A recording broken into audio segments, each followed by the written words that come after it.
But to revisit something as traumatic as abuse can be frightening up front, but it's certainly worth the healing that's going to come out on the other end.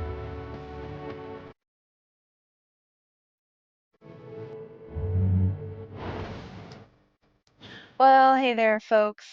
How's it going today? I just wanted to take a moment to check in, see how y'all are doing. It is Tuesday, and we are nearing the end of 2018. It is hard to believe that this year is already come and almost gone. And I just wanted to pop on today a little something that was on my mind that I wanted to share with you all. I just finished reading this book called Still Life with Woodpecker by Tom Robbins. It's a great book, had me laughing out loud, really enjoyed it. But at the very end of the book, he basically switches. It's pretty fascinating. He switches from typewritten to handwritten. I don't know if you can kind of see what he does. Of course, it's on my phone, so it just looks like Braille right now. But anyway, he says, one of the main themes of this book is how to make love stay. What do we do? How do we make love stay? And I thought it was a very fascinating theme to explore. And one of the things that he says at the end of this novel is that what we're really trying to capture is mystery. When we think about love coming and going and fading, what's actually fading is the mystery. You know, when we first meet someone and we fall in love, there's a lot of mystery. Who is this person? Is this person going to love me? Are we going to get along? And trying to discover and understand each other. So all of that mystery is there and propels us towards one another. And then as time goes and we get to know each other more and we become more comfortable, more settled into the relationship, that mystery can go away. And then that's often where that fighting and that bickering and all the things that we loved about the person are now a problem, and all these different layers. So when he says, when the mystery of the connection goes, love goes. It's that simple. This suggests that it isn't love that is so important to us, but the mystery itself. The love connection may be merely a device to put us in contact with the mystery. And we long for love to last so that the ecstasy of being near the mystery will last. It is contrary to the nature of mystery to stand still, yet it's always there somewhere, a world on the other side of the mirror, a promise in the next pair of eyes that smile at us. We glimpse it when we stand still. The romance of new love, the romance of solitude, the romance of objecthood, the romance of ancient pyramids and distant stars are means of making contact with the mystery. When it comes to perpetuating it, however, I got no advice. But I can and will remind you of two of the most important facts I know. Number one, everything is part of it.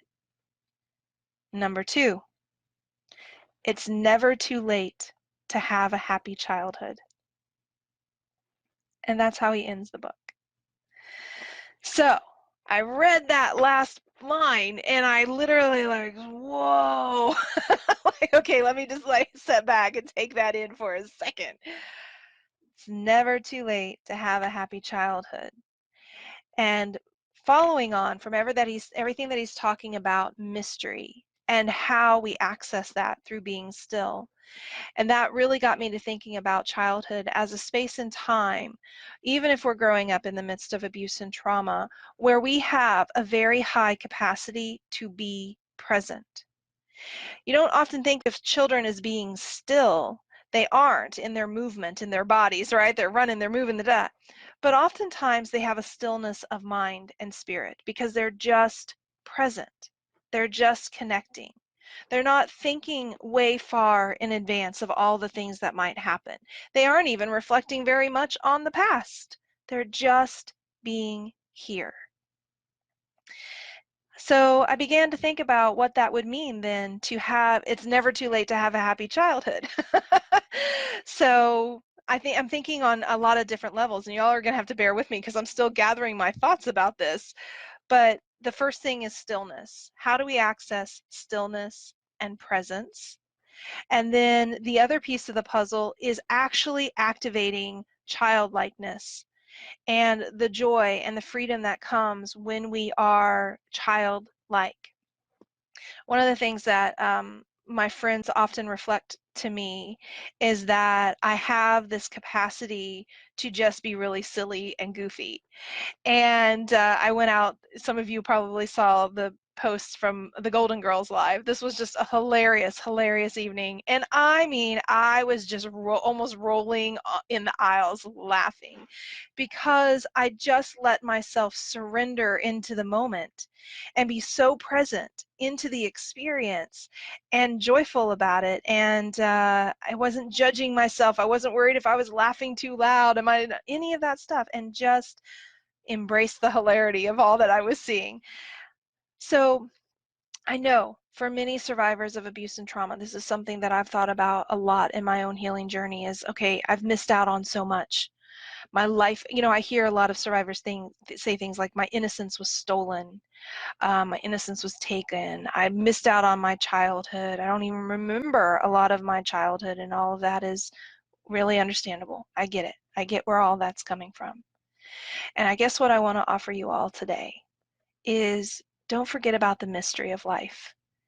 In the midst of the pain, in the midst of trying to figure everything out, in the midst of trying to make sense of some really terrible shit, try to remember that there's a lot of mystery still around us.